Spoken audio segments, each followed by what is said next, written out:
guys just stay here at the stadium and start working, or how's that all going? No, after the game, the coaches went home and spent a little time with family. And then at night, on our own, we broke down the game we just played, App State, make sure we had our grades, make sure we had everything in order. And then we came in early on Sunday morning and started after it.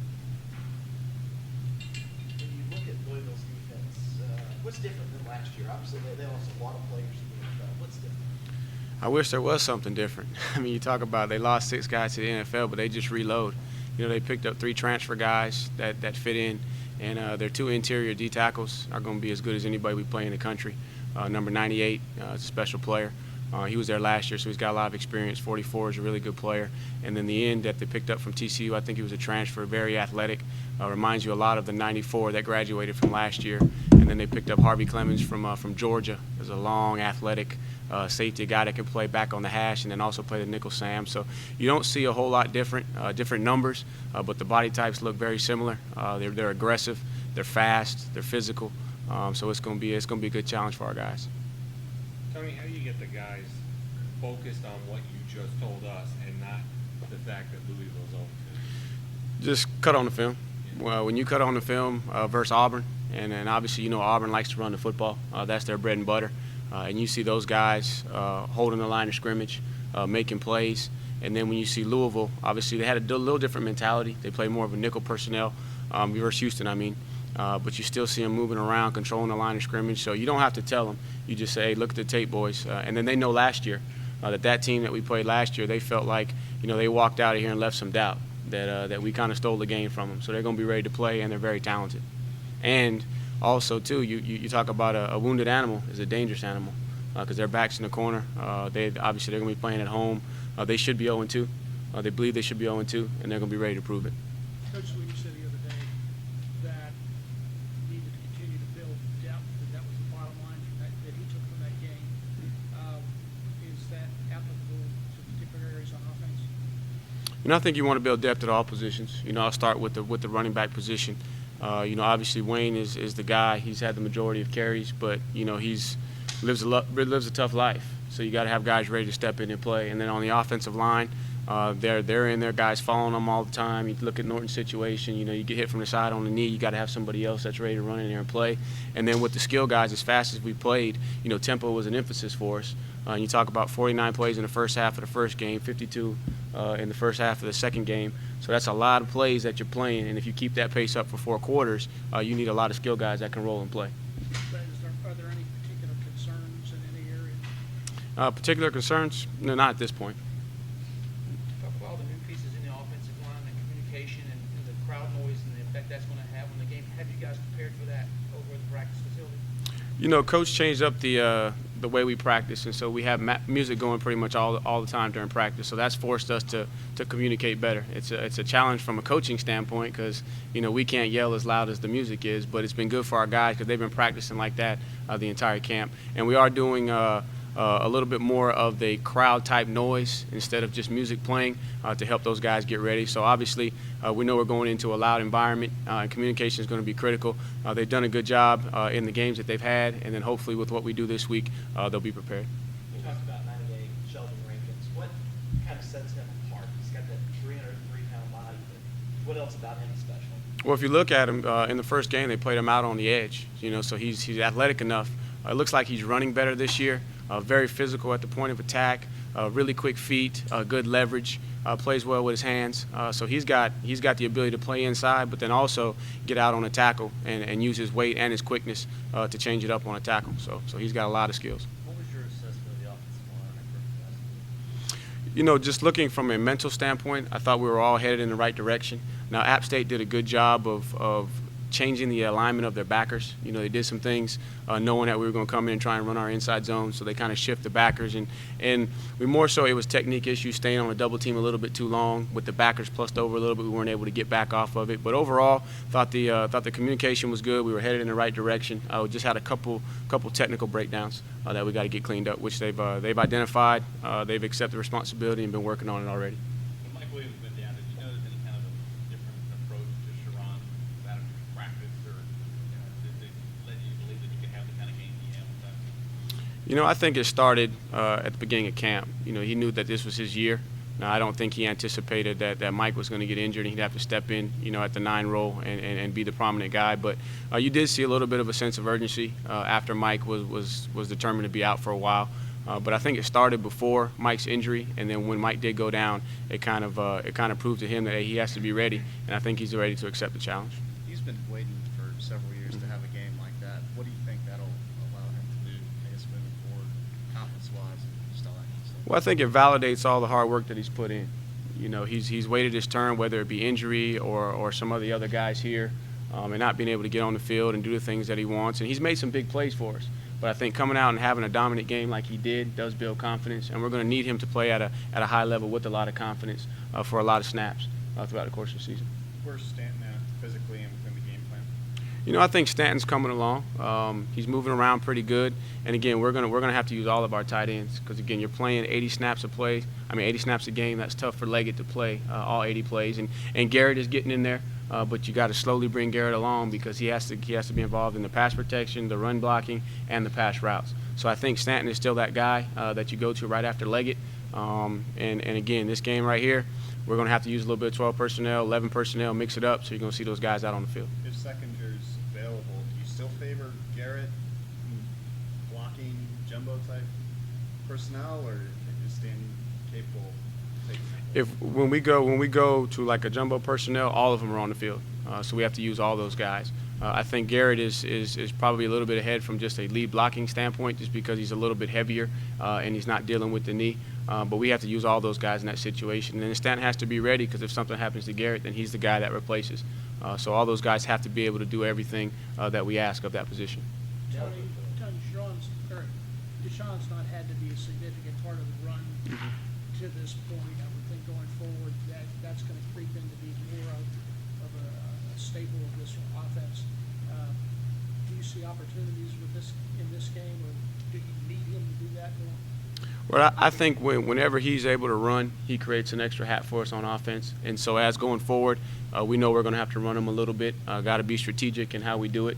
Use some of the I wouldn't say trickery, but some of the misdirection to help us there. But I think going forward that he is going to have to get involved in running the football. But then also what you don't want to do is you don't want to run him and take away from his ability as a passer. So you got to find a way to manage that and find that balance to keep him sharp as a passer, but then also effective as a runner. So defenses can't sit on tendencies and they can't play us heavy towards the pass. But as I understand your offense, that's a lot of that's built into his options on a lot of Correct. calls. Correct. Yes, you have options on a lot of our run calls for him to pull it and throw it. And then there's going to be some run calls where he'll be reading specific defenders to pull it and run. So again, as we continue to, the first 2 games we wanted to come out and just kind of establish the base, and get everybody on the same page. We had some things over the summer that we really focused on, that we wanted to make sure that we had a point of emphasis the first 2 games. And so as we go forward, based off the tendencies of the defenses that we're facing, we'll have the ability to bring in some more of those wrinkles to really expose them. Sorry, what's the toughest part as a coach when you only have 3 days to prepare for a game before travel?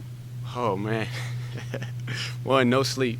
So you're running on fumes first and foremost, but you're trying to cover every situation, and you also understand that they're preparing as well. So you got to not only prepare for what you see, but for what you don't see, making sure that you're smart with your practice plan, because over the course of a normal game week, you have specific areas of the game plan that you work on different days of the week. Well, you lose, a practice and a half, so to speak. So you got to figure out a way to get your base stuff done, all your situational stuff, and then also have opportunities to prepare for the unexpected. With the competition level rising a little bit, you change the way you handle the backs as far as reps in practice. Because a guy like Gallman may get 2, 4, 5 more carries, plays an entire game type thing. Can you change the way you do the reps? No, in practice I won't change the reps because I think it's important that all those guys are getting reps so that they're prepared to play.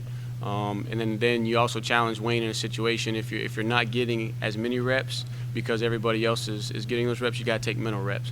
But I think as it goes forward, you want to be in a situation if he gets the hot hand, then you want to ride with him. But then you also got to have those guys prepared that if something happens, they got to be ready to go in and keep up the same level of play. So I won't change the reps in practice, but I'll challenge them all to make sure that even though you may not get as many reps in the game, make sure you're managing and taking advantage of your practice reps so that you're prepared for more game reps if it comes. Would you I think it's going to depend on game flow. I think this is going to be a physical, tough game. I think those guys are going to have to run hard. I think the game is going to come down to who wins the line of scrimmage.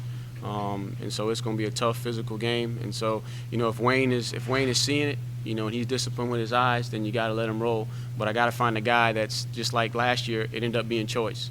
Late in the game, Wayne started the game last year, and then Choice finished it off because Choice got hot. Choice was finding the runs. He was playing physical. So I think it's a situation we'll start with Wayne because I think he's earned that. And then just depending upon how he plays will determine how the rest of the guys get their opportunity.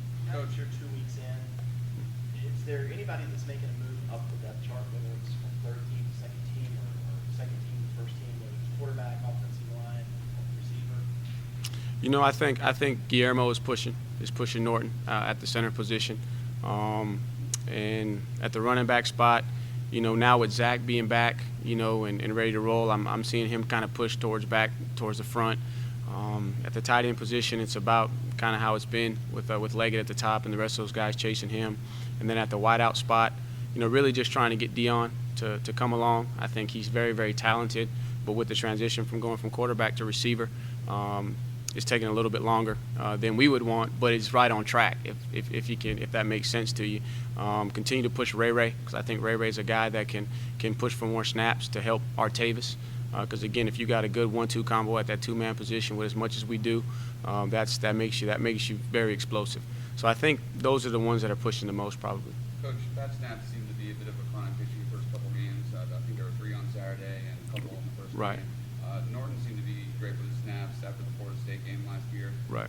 Is there anything specific from a technical standpoint that needs to be corrected on that going into a noisy environment like Louisville? I don't think so. And I think the first snap, in fairness to Falcinelli, that was his first game playing center. The one that was over the head, I think that was him that snapped it over the head. And then Norton was off a little bit to the right throughout the course of the game. And then we did have the one overhead. But, nothing to panic about. We went back out and challenged those guys, and the snaps were good yesterday. And the big thing is, just like I said after the game, is it's like shooting a jump shot. Make sure it's the same every single time. But I don't think there's a technical issue to worry about. But we understand that how significant it is that you got to get that snap right every time because of the timing of our offense. This will be the first, I guess, true test, more or less, for Mitch. Anything different, way to approach it when you guys are with him? I don't think so, because I think his biggest test was fall camp with Kevin Dodd and Shaq Lawson. And I think these guys are going to challenge very, very good players. But I don't know if he'll see anything that he hasn't seen, on the practice field. Now, he'll have to be locked in and ready to play because those guys are going to challenge him because they know he's a young guy. But nothing different from our approach in terms of how we get Mitch prepared because he's been battle tested throughout camp with the guys he goes against every day. How's Kelly's nose? I haven't heard anything in terms of a break or anything. Heard he was fine. I'm sure we'll get an update, but he was out there at practice yesterday. Didn't see any issues. Is he getting closer to number 2 on the depth chart? I think he's pushing. And the key is to find situations to play him in the game, because again, you earn reps in practice, but then also the game flow is when at that position it's tough to play 3 guys in a game. But I think he's getting close. He's pushing. You can see how dynamic he is with the ball, but it's just finding opportunities to play him in the game for him to really make a push. Wayne's touchdown run, was that kind of a statement on his part? I think so, and the funny thing is I'm not a guy that likes taunting, so I'm getting on Terry Allen and Diamond Adams. Hey man, tell them don't taunt and do those kind of things. And so I asked him after the game. I was like, well, Wayne, what'd you say? He said, I didn't say nothing. I was just frustrated. It was just one of those kind of days.